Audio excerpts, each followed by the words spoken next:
Hi, I'm Naja, but for the rest of this video, this will be Naja. You may recognize me as the author of our first blog, which you can find here, and if you read that blog, you'll know I'm an organizer from Detroit, Michigan, who does work with an awesome group called 482Forward. Today I'm going to talk a little bit about youth organizing. I figure there's no better way for you to understand it than for you to be part of our regular meeting, where you can see firsthand youth organizing.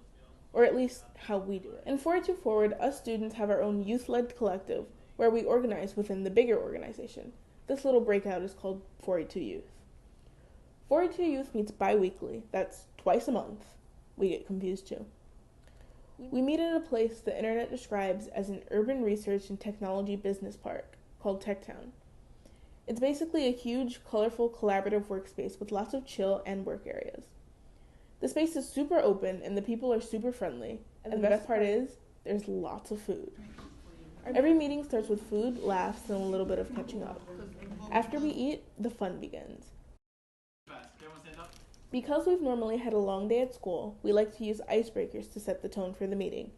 They aren't the icebreakers you usually see in school that are just name, grade, and favorite food.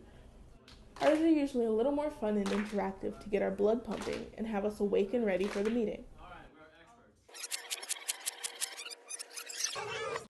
I know this is an adult, and I said this was a youth-led space, but I can explain, I promise. Although 482 Youth is a youth-led space, the organization was started by some pretty awesome adult allies. If I were you, I might be wondering what an adult ally is, so here are a couple of our adult allies explaining just that for you. As an adult ally, my role is to support young people as they learn to be community organizers and youth organizers for educational justice in the city. We have really worked hard to build in that relationship and that structure in which youth still have that voice, still have that equal power, but also have a strong and supportive relationship with the adult allies. The reason I do it is because I deeply believe that young people, in particular young people as organizers and young people organizing their peers, is going to be the way that we change our country and our school system. Okay, now that that's cleared up, let's go back to our meeting. After icebreakers, we hop right into the best part of our meetings, the work. We have two types of meetings, training and action. In the training meetings, we learn skills that we can then put into action. We participate in trainings ranging from identity and privilege to movement building. It's pretty cool, because then eventually the youth in the space know the skills so well that they can lead the trainings.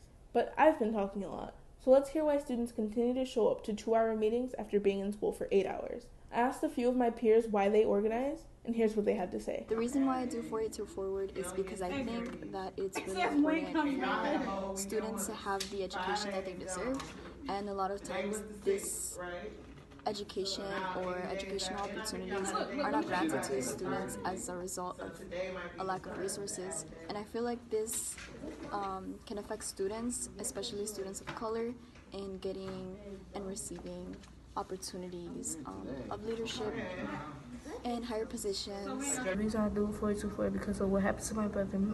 His school closed down and all his papers was gone and everything. They just closed down like out of nowhere. Like he had to find on social media that his school closed down, and that hurted me because he had to work so hard to get his credits and stuff. Knowledge is power. Your mind is a powerful weapon.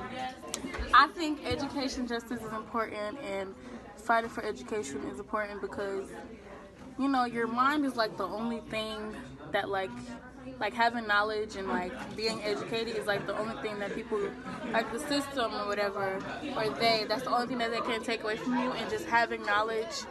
And yeah, there was a lot of issues in school that I didn't really think could be fixed. Transportation was always an issue, getting back and forth to school. It really affected like my social life at school. I was always like more tired because it's like a lot more work to do. But all of the when I went to my old school, Fisherman and Upper, it was it wasn't no teachers. So I had to struggle to pass the 8th grade, and I was behind when I went to high school. So that's the reason why I do 482. Once I figured out that I could make a change in those type of things, that's when I got involved, or that's why I organize, because like I don't want people in the future to go through what I had to go through. They should be able to just get quality education. Overall, education is a pathway to success and leadership. After every meeting, we do an evaluation to make sure it was useful and productive. They're usually short and sweet, something like, "What's one thing you got out of today's meeting?" Or, "All right, team, let's do a one-word reflection." So yeah, that's a little peek into the life of an organizer, or at least a 482 youth organizer. Hopefully you have a better understanding of who we are and the work we do, because there's going to be some great content coming from other awesome youth organizers.